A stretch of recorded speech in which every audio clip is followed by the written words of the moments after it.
Hello friends, तुम्हा सर्वांचं स्वागत आहे माधुरीज मराठी रेसिपीमध्ये। आज आपण बघणार आहोत पनीर मसाला कसा बनवायचा त्याची रेसिपी।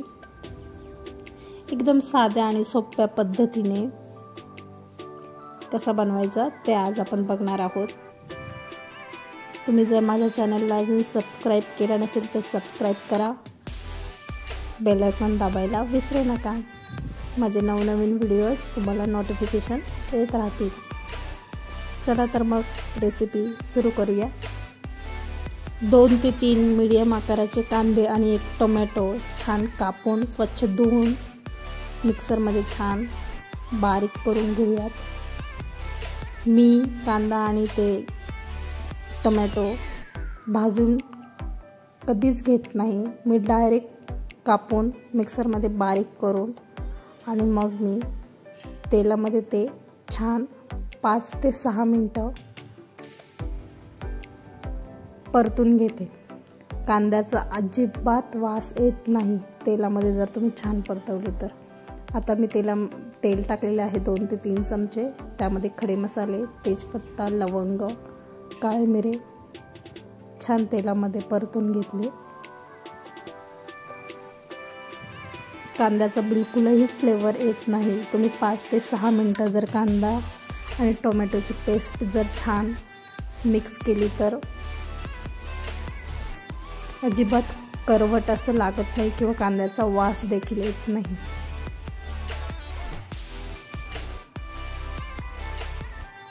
मीडियम गॅसवर छान तेल सुटेपर्यंत कांदा आणि टोमॅटोची पेस्ट छान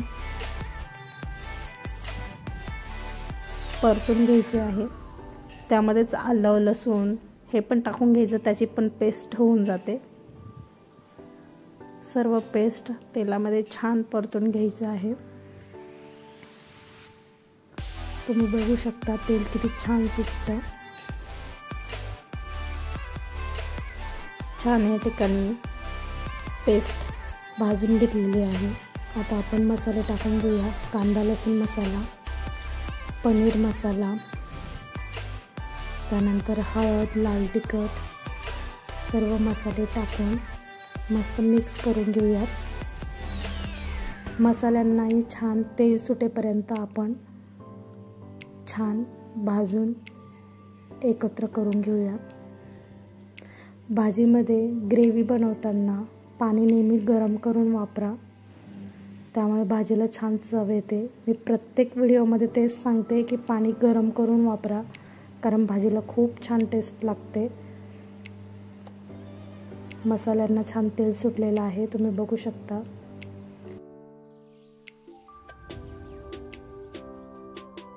ठिकाणी आता आपण 1 छोटा चमचा बेसन पीठ साईडला टाकून तेही मसाल्यामध्ये छान मिक्स करून घेऊयात।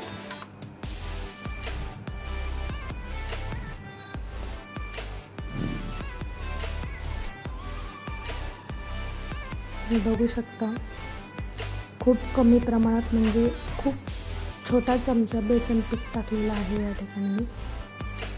ते छान मिक्स करून घेऊया।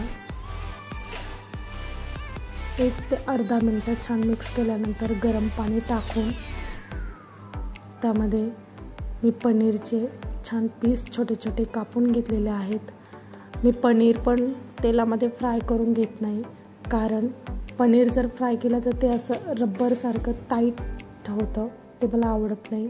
मी पनीर टाकलं की मुलायम आणि छान वाटतं, त्यामुळे मी असंच टाकते। कस्तुरी मेथी आणि चवीप्रमाणे मीठ टाकून छान उकळी काढून घ्यायची। या ठिकाणी आपली पनीर मसाला भाजी तयार आहे। आवडल्यास कमेंट करा, लाईक करा आणि सबस्क्राईब करा। Bye bye.